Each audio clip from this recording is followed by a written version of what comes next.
Good morning! Happy Sunday worship! Talagang napakabuti ng Panginoon kasi may buhay at lakas tayo para yan ay ating maipaglingkod. Good morning! At 11 days na lang, Christmas na. Talagang may countdown. Anyway, welcome. Kayo po ay sumusubaybay sa Navaliches Christian Fellowship Care Group. At syempre, bago tayo magsimula, umaawit muna tayo, tapos tayo ay mananalangin. Samahan niyo ako, awitin natin, Give Thanks. Okay?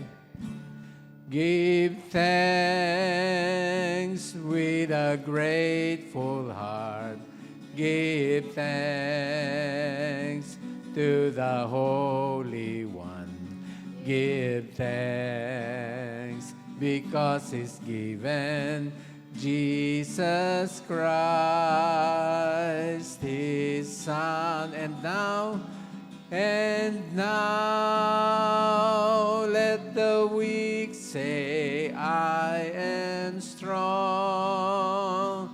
Let the poor say, I am rich, because of what the Lord has done for us. Give thanks. Let's pray. Maraming salamat, aming Diyos. Kasi ito'y araw na ipinagkaloob mo sa amin para kami ay patuloy na makasamba sa iyo sa Espiritu at sa katotohanan. Kami yung patuloy linisin ng banal mong dugo upang walang maging hadlang, lalo na sa ibubuhos mong pagpapala ng iyong banal na salita. Speak, Lord, at kami ay nakaredy na makinig at magpapailalim kami sa power ng iyong word. Kanya gamitin mo itong pag-aaral na ito para lumakas ang faith, tumibay ang body of Christ. So Lord, sa iyo na namin ito pinagtatagubilin, samahan at pagpalain kami in Jesus' name. Amen. All right, maghanda na tayong lahat at ibibigay ko na sa ating mga tagapagturo. God bless you.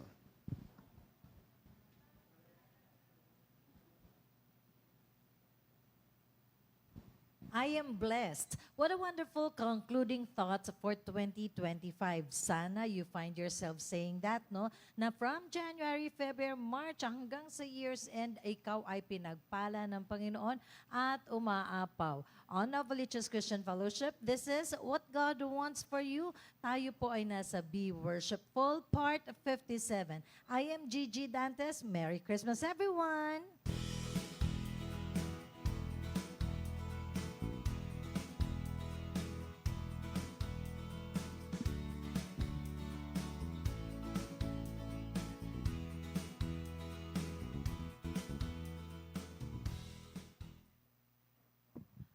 Welcome once again to our online care group lesson for today. This is Be Worshipful Part 57. I am Gigi Dantes and we'll learn about Psalm 119, 169 to 176. At ito na po yung last po of Psalm 119. Dahil nga po 22 ang letters ng Hebrew alphabet at tayo po ay magbabasa na nga ng pinakahuling stanza because yung letter nga natin ngayon ay Tau or Tav, no? Kung daw ang banggit mo sa letter na Vav ay wow, dapat daw Tau ang basa mo dyan. At kung ang basa mo naman dyan ay, Vav, dapat daw ang basa mo dyan ay Tav. Meditations on the excellencies of the Word of God. The last letter of the Hebrew alphabet, 22nd, verses 169 to 176. Let my cry come before you, O Lord. Give me understanding according to your word. Let my supplication come before you. Deliver me according to your word. My lips shall utter praise, for you teach me your statutes. My tongue shall speak of your word, for all your commandments are righteousness. Let your hand become my help, for I have chosen your precepts. I long for your salvation, O Lord, and your law is my delight. Let my soul live, and it shall praise you, and let your judgments help me. I have gone astray like a lost sheep. Seek your servant, for I do not forget your commandments. Praise the Lord for the reading of His holy word. Apart from enduringword.com, Wilmington's Guide to the Bible, kinuhanan din natin. Go to god.org, www.hebrewforchristians.com, digitalcommons.liberty.edu, and answersingenesis.org. Those make up the other resources we used for this particular study. Napaka-helpful. Salamat din po sa mga may likha ng graphics na ating pong nagamit for this study. God bless you back. At ito pong serya natin on Psalm 119, we've been tackling proofs that the Bible is the Word of God. Sabi natin, ang first supernatural element na ang nagsasabi na ang Bible ay Word of God is its amazing unity. Second po, its indestructibility. Third, its historical accuracy. Fourth, its scientific accuracy. Fifth, its prophetical accuracy. 7 is its universal influence upon civilization. Sabi natin nung last week, no, ang Western civilization ay founded directly upon the Bible and its teachings. At sabi natin, ang mga men na savages, no, kumakain sila ng dugo ng tao, na tame sila, no, doon sa gospel na lumaganap sa kanilang lugar. Ano pa ang influence sa Western civilization ng Bible? Of course, yung ating calendar na ginagamit, most of its holidays stem from the Bible. No, kaya nga December 25, we celebrate along with the whole world, no, Christmas Day. Kasi yan na yun talaga naka-appoint na day for the whole wide world to celebrate the birth of our Savior, Jesus Christ. Of course, ganun din ang Resurrection Sunday, yun pong God Friday, yan yung events of the Holy Week. Ano yung mga bagay na nasa kalendaryo natin na to this day, yan yung mga yon na they stem from the Bible. And the Bible has influenced nga, sabi natin, if not directed, the advancement of all fine arts. Ang mga pagpipinta, ang mga pagsusulat ng mga, hindi lang mga obra ng poetry o mga short stories o mga mga magagandang literature, no, that have withstood the test of time, no, pati music, no. Okay, yan si John Ruskin, si William Shakespeare, si John Milton. Mga likha nila ay galing, no, inspired sa mga tema ng Biblia, mga stories dyan. Sabi nga natin, no, pagka meron kang nakitang mga great movies, no, titignan mo, reference doon ay Bible, no? Reference doon ay Bible, no less. At sa mga larangan ng visual arts, sa mga pagpipinta, no? Yan, The Creation of Adam by Michelangelo, pati nung The Last Supper ni Leonardo da Vinci. Sabi nga natin yung creation ni Adam, God's finger is stretched to the maximum, but Adam's finger remains slightly bent at the last phalanges. No? Dun sa dulo, the meaning of the art is to explain that God is always there, but the decision to seek Him belongs to man, in that case, Adam. O yan, si Johann Sebastian Bach, no, sumulat ng mga kagagandang tugtog dahil noon sila ay mga Kapellmeister, no, or chapel masters, no? At ang marami sa ating classical music ay ginawan din ng mga liriko na siya din naman kinakanta sa mga liturgical na worship services. George Frederick Handel, no? Yun yung siya yung naglikha ng Handel's Messiah. Hallelujah, hallelujah. Yan, hanggang ngayon ay buhay yung oratorio na yan. No? At si Ludwig van Beethoven, yan, Ode to Joy, bells are ringing, hearts are singing. Yan, Ludwig van Beethoven. Now, The seventh supernatural element proving that the Bible is the Word of God is its life-transforming power. Actually, marami pa yan, kaya lang shinorten ko na, no? But I gave you a pretty good glimpse of how we study it in bibliology sa aming pong NCF Bible Institute. No, yung life-transforming power. Kasi mabasa mo man ang mga magagandang obra, no, ni Shakespeare o yun nga ni John Ruskin, no, at yung tinuro natin kanina, no, na mga famous na mga authors, no, ay hindi yun nakakaapekto ng buhay in the same way that the Bible does, no? Ay, nako, meron daw wika, kasi nga, yung kapangyarihan ng Bible, masama ang tao, di ba? So, corrupted tayo. Ang thinking natin ay corrupt because of the sin na minana natin kay Adam. At ang sabi ng Bible, no, tayo ay ipinaglihi sa kasalanan.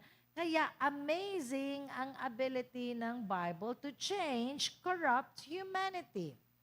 So, meron daw wika, mabalkan ko to, meron daw wikang isang socialist na who once stood daw sa isang soapbox sa New York.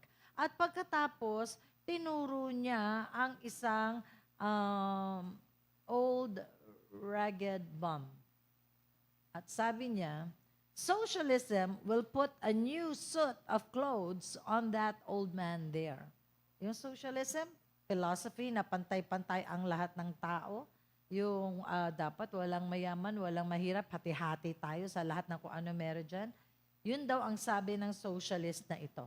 Socialism will put a new suit of clothes on that old man there. If we were to adopt, no, the philosophy of socialism and treat all men as equals, no, ang yang taong yan ay magkakaroon ng fair share of everything in this life, and socialism, no, will put a new suit of clothes on that old man there. You know what? Habang pagbaba niya, meron daw wikang isang tao who mounted the same box. Akyat siya dun sa box na yon. At anong sabi niya?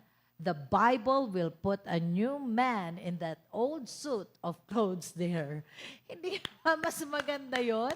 Na kung ang socialism, sinasabi, mabibihisan siya ng tama, maayusan siya, maliliguan siya, gaganda ang buhay niya, eh mas maganda na ang Bible ay papaltan ang kanyang katauhan dun sa lumang kasuotan na yan. Why mas maganda yung sinabi ng Bible? Kasi pag nagbago ang katauhan sa loob ng tao, no, then he will know, God will give him the directions in this life that he will not be an old, ragged bum anymore. No? I'm sure the Lord will make him a good representation of what a saved man is, what a saved man should be like. Kaya, kung nabago ang kalooban, God will lead that person into a decent living, livelihood, bring him to the community of Christians, aakayin siya. Kaya mas tama ito, no? Sundin ng Bible yung sinabi ng tao who mounted the same box, refuting what the socialist said about that old man na malalagyan siya ng bagong bihis. Kung hindi, ang Bible will put a new man in that old suit of clothes there. Ang ganda, no? Bagbasa ka ng Bible, bibigyan ka ng direction sa buhay mo. At si Apostle Paul, ganun ang kanyang naging buhay. Wala nang ibang mas maganda pang patotoo sa Bible ng binagong buhay kung hindi kay Apostle Paul, who called himself, sa 1 Timothy 1:13, na the chief of sinners. Chief of sinners, no? Meron kami mga napanood na mga at napakinggan na mga testimony sa live ito, ha? Sa live, no? Na nakita namin talaga na sinabi mga hardened na criminals. Mga tipo na sinasabi, sabi ng isa, dati, nung unang pagpatay ko ng tao, no, nanlalambot ako, at the end of the day, talagang nagre-replay sa isip ko, sabi niya. Pero kalauna, na-enjoy na niya yung pagpatay ng tao. As in, hinahanap na daw niya yung lambot ng katawan.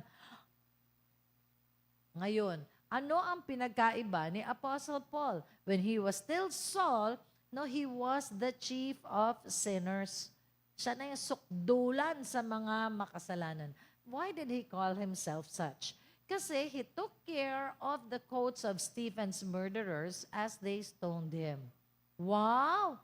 No, parang, uy, ano to? Souvenir? Akin na to. Ito yung mga, yung mga coat ng mga bumato hanggang mamatay si Stephen, the first Christian martyr. Yun ang sabi sa Acts 7:58. Ano yun? Souvenir?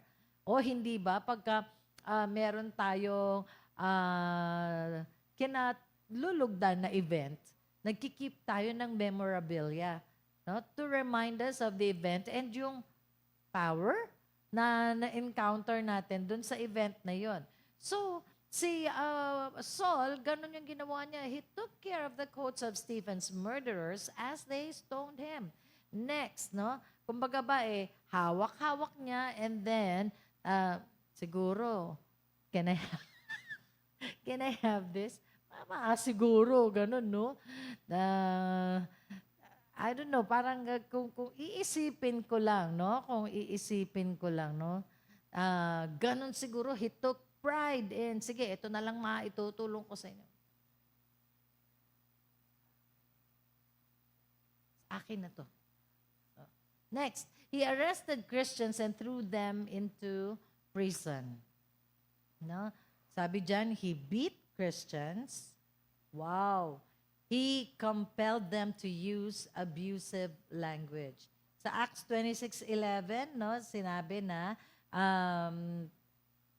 pinilit niya sila na mag-blaspheme, mamusong, no, to use abusive language. Next, he persecuted them unto death. Ayan, mga tipong pinare-renounce yung faith. He attempted to destroy the Christian faith. Sirain ang pananampalatayang Kristiyano. Eto, pag binasa natin to, he wasted the church of God and made havoc of it. Na? He wasted the church of God. Iniisip ko nga, what did it really mean when the Bible said he wasted the church of God? Yung havoc pala na yan, yung to wreak havoc, no? Yung word na havoc pala na yan, it occurs daw just once in the Greek New Testament.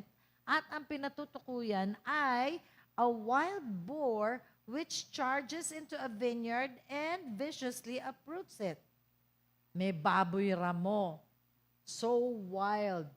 Ganda ng vineyard. Merong aanihin.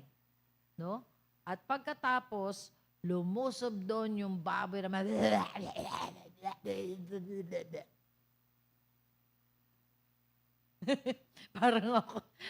parang nagulat ako na nagawa ko yun. No? He wasted the church of God and made havoc of it. So, ganun daw ang ginawa ni Saul, no, sa church of God. Talagang pinagod niya sila dahil maya't maya meron siyang oppression, ginugulo niya sila. But, again, on the road to Damascus para magdala ng letters para i-persecute uli ang Christians, the Lord, no, Jesus, called to him from heaven and struck him with blindness, that he said, no, who art thou, Lord? Yun ang kanyang nasabi, no? Sabi niya, I am Jesus whom thou persecutest. At yun ang nagpabago, that personal encounter with Jesus ang nakapagpabago sa kanya. Ganda nga nung pagkakasulat ni Wilmington sabi niya, this ravaging wolf heard the voice of the shepherd and became one of God's best sheepdogs. No? Tara, dito kayo. Join me in the light. All right. Fast forward tayo, no? Dito naman tayo sa contemporary. So, as illustrated by Billy Graham, yung life-transforming power ng Word of God, proving that it is God's Word talaga, no less. Kilala natin si Billy Graham. He lived from 1918 to 2018. Sabi ko, wow, he died pala at the age of 99. No? Ngayon, eto si Billy Graham, meron siyang isang crusade. And when he was preaching, meron daw 2 tao na skeptical sila doon sa Bible, sa Word of God, sa event that they were invited to. Yung isa ay doktor. Yung isa naman ay hindi. At pagkatapos, syempre, habang nagpipreach daw si Billy Graham, nagsasabi ng mga verses, they skeptical sila. Come, the end of the preaching, kwento to ha, experience ito ni Billy Graham. Come to the end of the preaching, eto daw, medical doctor, sabi niya, dun sa kasama niya, I don't know about you, but the word has gripped my heart. Magpa-forward ako at tatanggap siya sa Panginoong Jesus. Nag-isip ng kaunti yung kanyang kausap at pagkatapos, dumukot sa kanyang bulsa. Sabi niya, I also don't know. Sabi niya kasi skeptical nga sila nung una eh. I also don't know, but here's your wallet. I'm going forward to, I'm a pickpocket. Tuwa-tuwa ako nung nabasa ko yung story. Kasi, actually, pag narinig natin si Billy Graham, parang simple lang siya eh. Hindi siya yung ultra bombastic na ano. Pero what power of the Holy Spirit, ang talagang anointing ni Billy Graham, Reverend Billy Graham, na etong experience niya yan sa isang London crusade. Isang medical doctor na skeptical at merong kasamang kaibigan ko, pero pickpocket pala, skeptical at first, but drawn to the Lord when their hearts were gripped by the Word of God. Ang mundo, it cannot understand a believer's passion for God's Word. No? Diba? Si Pastor Mark nga nung inaaya na niya mag-Bible study yung kanyang mga friends, si mga kabanda niya na iniwan niya, tinutuya siya Sinasabi, Bible, Bible? Ganon sinasabi sa iyo, Daddy, noon? Pinagtataguan siya, tapos Bible, Bible? No? Madalas, marami sa atin siguro na nasabihan ng ano nangyari sa iyo, nasisiraan ka na ba ng bait? Bible, Bible ka? Hindi darating sa punto ang mga unbelievers na natatanggapin niya ordinarily ang Word of God. Bakit? Ang sabi sa 1 Corinthians 2:14, the natural man does not accept the things of the Spirit of God. Hindi tatanggapin naturally ng natural man ang things of the Spirit of God. Why? Kasi ang kadugtong ng verse, sabi, iyon ay foolishness sa kanya.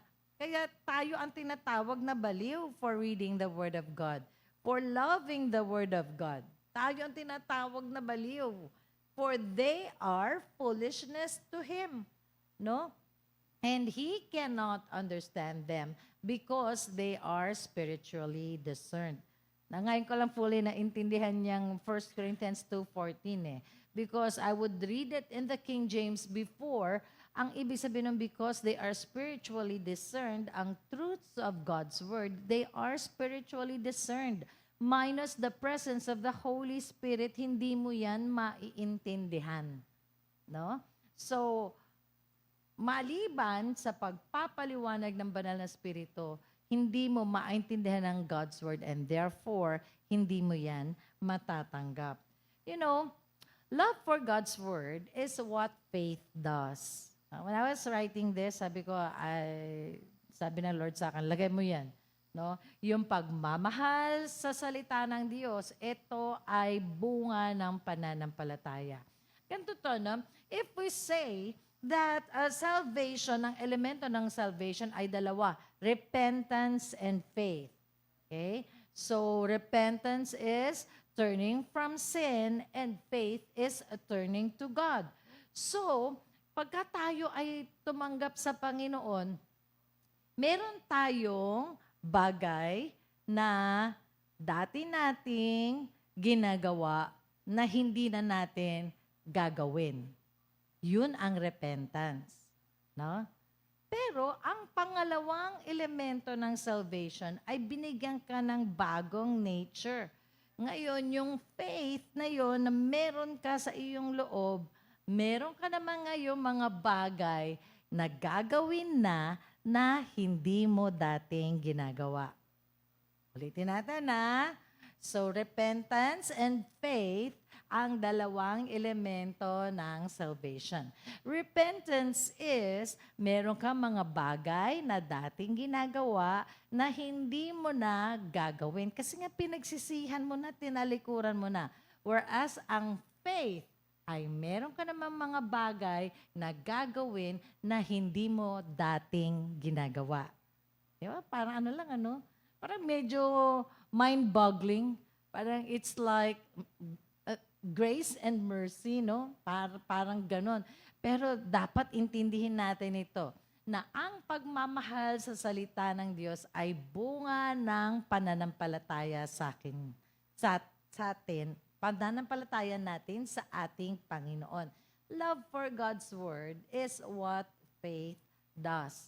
Dahil may pananampalataya ka na sa Panginoon, may bagong nature ka na, therefore, love mo na rin ang kanyang salita. I hope that's clear, no? So now, we go to that final stanza na tinitlean ng salmista na Tau or Tav.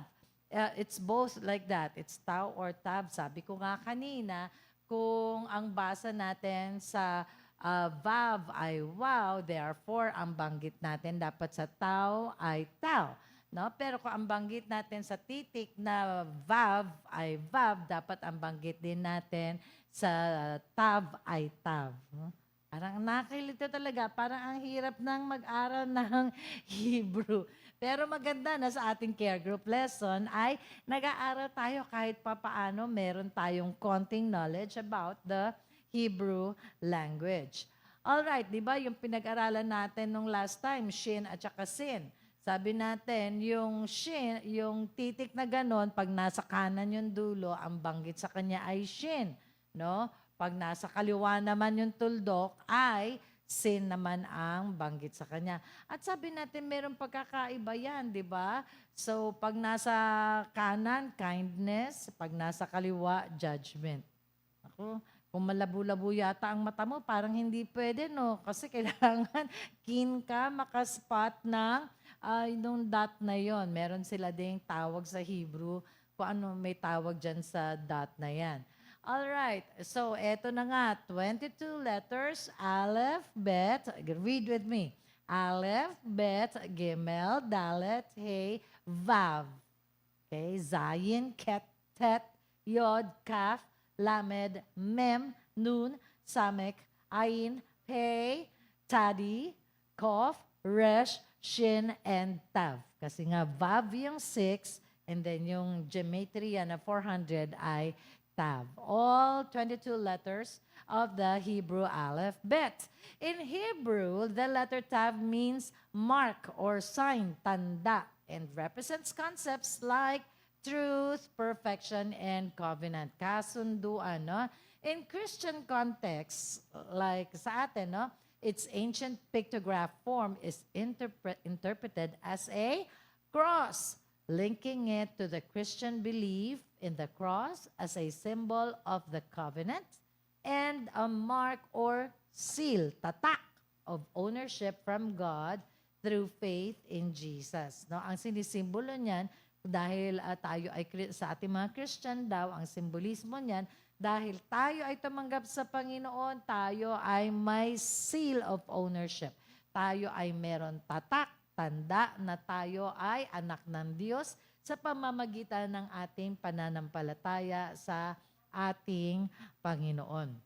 At sa salmo na ito, kaduluduluhan ng Psalm 119, yung salmista ay nagpapakita lalong higit ng kanyang nearness, boldness, no, sa paglapit sa trono ng Diyos. In this last stanza, na Tav, the psalmist is telling, no, how he is sought by God and His Word, no. Hinahanap siya ng Diyos at ng salita ng Diyos. First, he talks about deliverance according to God's Word. When he said, "May my cry come before you, Lord, give me understanding according to your word. May my supplication come before you, deliver me according to your promise." Sa New King James, sa binasa natin kanina, parehas yan, according to your word, according to your word. Ang kanyang pamamanhik, yung plea niya is to gain understanding according to your word. No? At he wanted his thoughts to be transformed according to the word of God. No? Kung paano mag-isip si Lord, ganon din nawa matransform yung kanyang thoughts. At yun din daw ang esensya ng Romans 12:2. Do not conform to the pattern of this world, but be transformed by the renewing of your mind. Then you will be able to test and approve what God's will is, His good, pleasing, and perfect will. Ganda niyan eh. Di ba? Cocoon ba yan? At magme-metamorphose na siya into a butterfly. No? Noong una, nung bata ako, parang nadidiri ako sa itsura ng cocoon eh. Yung pala naman, parang yung cocoon, colorless pala siya eh, no? So, pagka lumabas siya sa cocoon, colorless yung makikita mong shell na pinanggalingan niya, parang shell, and then yun na yung color niya mismo, nung kanyang wings. So, nag-metamorphose na. Yun daw ang esensya nung sinabi dito na according to your word, according to your promise, no? Ganyan din ang esensya daw ng Romans 12:2. Like, yung thinking mo will be transformed sa way na kung papaano mag-isip si Lord. Ganda nung kanta, naalala ko nung ginagawa ko ito, no? Break my heart for what breaks yours. Ganda nun. Napaka-lalim. No? Napaka-lalim nun. Pagka inisip natin yung line na yan na break my heart for what breaks yours.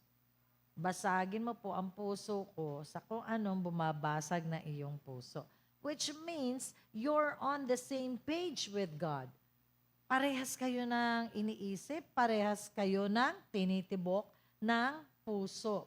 At ang sabi dito, di ba, may my cry come before you, Lord. No? Yun daw word na come na yan, sa Hebrew ay karab. No? Karab. It's the act of presenting an offering. No? Ito daw salmista na ito ay walang maidalang offerings sa Lord, no? Maliban sa kanyang cry. Oh. Pag nakakatouch yun, ano, na yung yung Lord wala na, parang, yun lang. Yun, no? Lalo pag may pinagdadaanan ka, no, yung, wala ka nang magawa, kundi, Lord, no? Karab. May my cry, karab, before you, Lord. No? It's the act of presenting an offering na in boldness, wala kang mai-utter kung hindi yung what is deep within you. That is karab, no? May my cry come before you, Lord. It's all of me. It's not that, no? Karapat dapat tayong lumapit sa Lord with our, kasi pag-enter sa Lord with thanksgiving, with gladness. Pero when you hit rock bottom, it's just as legitimate a request as when you're bringing an offering of praise, of songs of thanksgiving. No, when you hit rock bottom and in boldness of heart and spirit, no, umiiyak ka sa Panginoon, no. May my cry, karab, before you, Lord. Give me a understanding according to your word. Sa pangalawa, the psalmist was praising God and speaking of His word. He was praising God and speaking of His word. Okay, ang ganda nito. My lips will pour forth praise, for you teach me your statutes. My tongue will sing of your word, for all your commandments are right. Ganda ng graphic kasi microphone siya. That's how it looks from there, di ba? Yun yung angle niya. My lips will pour forth praise, for you teach me your statutes. My tongue will sing of your word. Yung una, my lips. Pangalawa, my tongue. Yung una will pour forth praise. Yung pangalawa will sing of your word. Yung una, for you teach me your statutes. Kasi tinuturo mo sa akin ang panuntunan mo, Lord.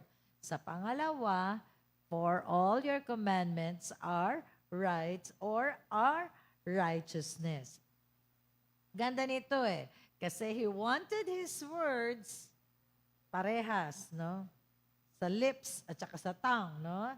To both praise God and speak of His word. No? Parehas praises, parehas in song, in music, and then declaration.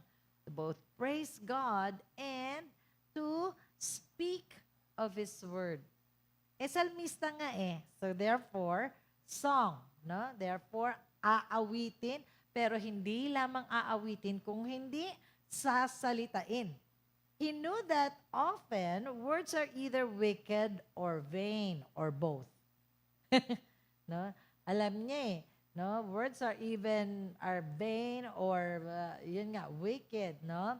But he was determined that others would hear him, not just praise God, not just in song, but speak it as well. Sa atin, no, lalo sa mga kabataan, sana pag kayo ay nasa tropa, no? Pag nasa tropa kayo, sana yung inyong pananalita, lalo kayong makikita na kayo ay may kakaibahan. Generation Jesus, no? Huwag niyong kakalimutan yon that you are a representation of your King and your God. No?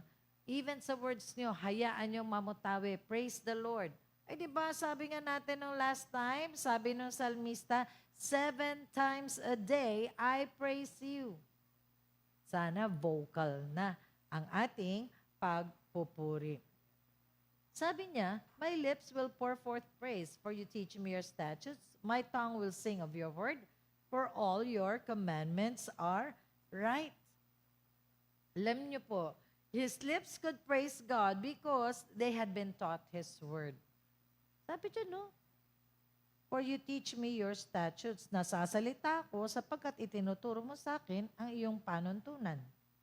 He was reading it and he was living it out. Kaya naisasalita niya. Now, the psalmist's lips did not praise God by nature. He had to be taught God's truth. As in, talagang he would turn to the Word of God at Lord mismo nagtuturo sa kanya. Kaya, yung Word of God, salita ng Diyos na itinatago ng salmista sa kanyang puso, sa kanyang isip, no?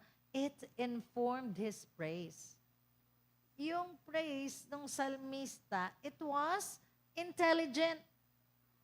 Now, what do we mean by intelligent praise? Intelligent because ito ay nagmumula sa salita ng Diyos na revelation of God ng kanyang sarili. No? Kaya kinakailangan para tayo ay isang matagumpay na praiser ng Lord, dapat tayo ay nagbabasa ng kanyang salita. Because all of this, itong Bible from cover to cover, pinapakilala who Jesus is, who our God is. Kaya nga, kailangan intelligent, informed yung ating praise. Sabi nga ng sermons by delbertyoung.com, ang sabi sa Psalm 47:7, "For God is the King of all the earth, sing ye praises with understanding." May pangunawa ka sa salita ng Diyos, may pangunawa ka sa karakter ng Diyos, sa pagpapakilala niya ng kanyang sarili sa kanyang salita.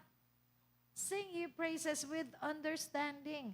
Kaya nga nakakatuwa yung mga worship leaders na they invoke, they share the word of God in exhortation kasi yun ang sinasabi. Sing ye praises with understanding. Ang ganda, informed yung praise. Therefore, it is intelligent praise because it is praise na naintindihan niya according to the word of God. Sa TLB, the Living Bible, anong sabi dyan? Yes, of the same verse. Sing your highest praises to our King, the King of all the earth. Sing thoughtful praises. Yun na pag-isipan. Meron kaming kilalang worship leader before Pag tumayo sa taas, ang purong sabi, Amen. Amen. Puro amen ng amen. Wala kang pang pag-aagrihan Wala pa siyang sinasabi tungkol sa Panginoon Amen. Amen. What do you say amen to kung wala naman siyang sinabi pa? Ngayon, kung sinabi niya, Jesus is King of Kings and Lord of Lords. Amen! Bakit? Alam mo yun nabasa mo yun sa salita ng Diyos. Alam mo yun na one day He will come to rule this earth and it's very true to you. It's so personal to you. Kaya sinasabi, sing thoughtful praises na pag-isipan. Kaya nga kami dito, hinahabol kami ng tech team Tita G, may verse ka? Diba? Lagi ganyan, Tita G, may verse ka. Kasi maganda talaga na ang pagpupuri ay intelligent, it's informed, it's founded on the Word of God. Praise the Lord. Praise the Lord. Sabi niya, for all your commandments are righteous, so true to Him. My tongue will sing of your word. For all your commandments are right. For all. Dahil lahat ng utos mo ay tama po, O God. And the last part of Psalm 119, the psalmist was longing for salvation and loving God's word. Again, he was longing for kaligtasan. For what he was in, whatever he was in, he was longing for salvation and knew na he would only find it in God's word. Kaya pag tayo ay down and out, lalo tayo magbasa ng salita ng Diyos, lalo tayo mag-memorize ng verses ng scripture, lalo't yung mga pinapaalala sa atin ng Holy Spirit. Give me a helping hand, for I have chosen to follow your commandments. O Lord, I have longed for your rescue, and your instructions are my delight. Give me a helping hand. Ay, ang ganda, napaka-bold niya, humingi sa Panginoon. Give me a helping hand, for I have chosen to follow your commandments. Kasi, tulungan mo po ako. Stretch out your hand. Kasi po, pinili kong sumunod sa iyong kautusan. O Lord, I have longed for your rescue, and your instructions are my delight. Like, if you would show me where to go, what to do, kalulugdan ko, kasisiya ko, katutuwa ko, O Diyos, na malaman kung ano ang ipagagawa mo sa akin. There's just only safety, prosperity, and security where God will lead you. Kaya nga sinabi dyan, O Lord, I have longed for your rescue and your instructions are my delight. Para daw si Peter yung sinabi dyan, na give me a helping hand. Para daw si Peter. When he said, beginning to sink, he cried saying, Lord, save me! I'm drowning! No? Salmista, and then si Pedro, Lord, save me! Yun daw. Sa kaduluduluhan, ang ganda nung sabi nung psalmist, let my soul live that it may praise you, and let your judgments help me. 175 yan. 176, it says, I have gone astray like a lost sheep. Seek your servant, for I do not forget your commandments. Ang ganda. Kasi, yung love ng salmista at yung dedication niya para sa salita ng Diyos has not made him more spiritually independent. Baliktad pa nga. The more that he would learn about God, lalo siya naging spiritually dependent upon God. Dapat ganun daw wika tayo. Kasi, the more we learn about who God is, dapat dumarating tayo sa point na tumitingin tayo sa ating sarili na nakikita natin, maliit lang tayo. At nakikita natin yung Lord na pinili natin paglingkuran na napakalaki. And again, apart from Him, we can do nothing. Now, ano-ano ang mga kailangan niya at nakukuha niya at alam niyang makukuha pa sa ating Panginoon? First, understanding. Sabi natin kanina, pangunawa. No? When we cannot understand, nakaka-puzzle ang things ng buhay, no? We ask understanding. Lord, explain to me. Or minsan, pahayag na ng Lord sa atin, hindi pa rin natin naunawaan, but later on, masasabi natin, kaya pala pinahintulot ng Lord. What else is in God's Word? Deliverance. No? Save me. No? I went through deep trial nung siguro a week or two ago. At medyo naglinger yan, no? I went through deep trial. And dahil nagdadigest tayo ng Psalm 119, na-remind ako, no? Princes persecute me without cause. Rulers persecute me. Powerful people harass me without cause. No?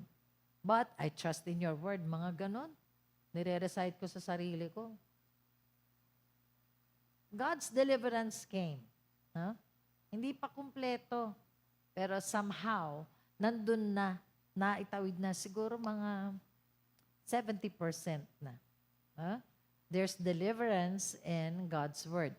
Of course, God will give you the ability to worship Him rightly.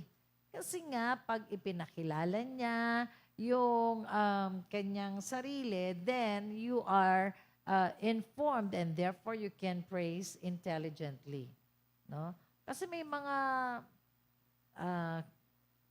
Christian at sasabihin, Papa God, parang medyo no, parang medyo masakit sa tenga, no?